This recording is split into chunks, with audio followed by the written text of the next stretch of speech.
Hey, it's Brian, back at Atlas Oceanic Sound and Picture, where we did the sound mix, and I'm here with my sound mixer, DJ Lynch, who's done Far, Golden Earrings, but also is an Emmy winner. And every time I tell DJ I'm about to make a new film, we're having pizza, and he gives me the sound talk about what he needs when I get in there. So here it is for you guys, DJ Lynch, the sound talk. The sound talk. Step 1, hire a sound recordist on set. Step 2, make sure he's got a boom operator. Step 3, record good sound. I skipped step 2. We didn't, but Rob is a good mixer and a boom operator together at the same time. It sounded very good. You can save so much money in post if you just hire a really good production sound mixer. And not only are they going to get really good recordings of the voices, but they might pick up a lot of natural stuff like clothes rustle, footsteps, a little bit of natural ambience. All that translates into post-production where we might not have to do as much ADR, we might not have to do as much Foley, and it makes the sound mix go a lot quicker and smoother because we spend less time dealing with noise reduction in the dialogue tracks and more time dealing with creative issues. The first thing you said to me was, there's not going to be any score in the movie.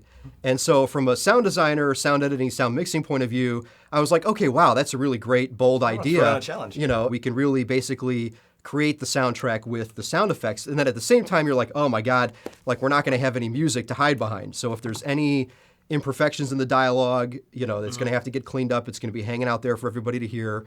And at the same time, it means a lot of sound editorial for the sound team to do to cover all that stuff. I knew that this was too much for me to do just by myself. And so I said,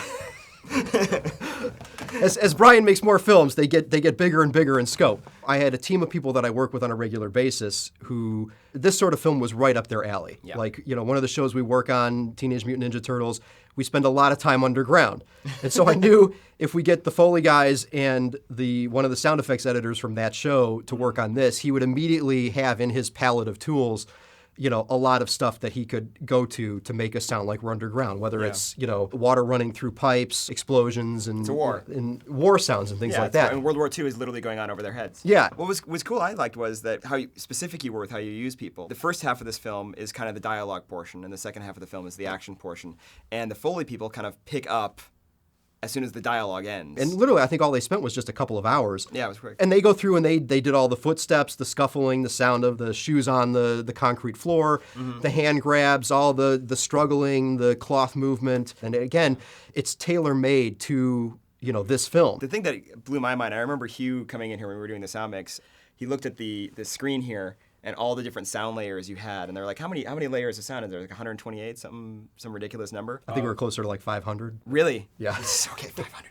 How do you manage all that? I mean, keep track of that in your head. I mean, it was ridiculous. It's like playing an instrument. Well, everything's organized in such a way to make it easy to find. You know, like sounds are grouped together with other like sounds, so all the dialogue's in a group.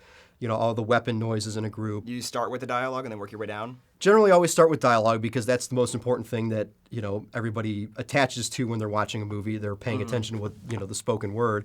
And that kind of then dictates, you know, where everything else is going to sit in the mix. So invariably, an actor peaks on set with the microphone. Something happens where you have to do ADR, and I hate ADR. I think you recommended it, and it worked out great was, rather than doing the ADR in a studio, on this film, we actually went back to the location where we shot, that smelly tunnel in downtown. It smells like poo down there.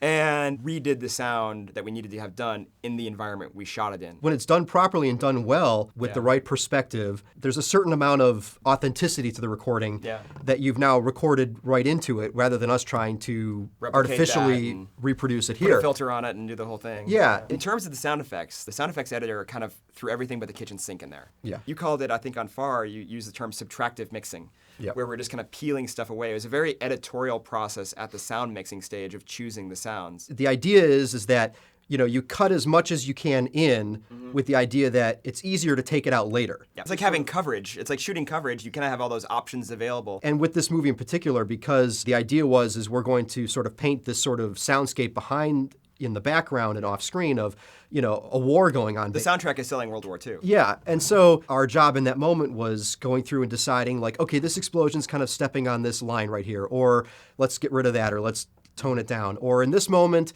we want the audience to focus more on the interaction between the two characters. We don't want to distract them with all the sort of exterior noise, and that was the subtractive mixing process. It takes a lot of time to do this.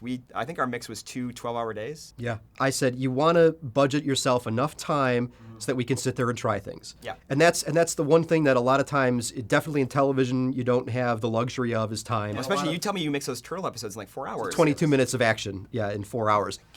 So I definitely want to make sure that we had enough time, not only to technically get the mix where it needed to be, but then so that you had time to creatively do what you wanted to do. We could try things, I think ultimately we originally said, well, let's do like 2 9 or 10 hour days. But of course, as always happens, that turned into 2 12-hour days. When we were watching the film, it accomplished what I wanted it to. It did. The sound effects are scoring the conversation, and not in a distracting, calling attention to it way. It works very subtly all throughout the whole thing. And you guys can see the results when you watch it in the Libération at a film festival near you.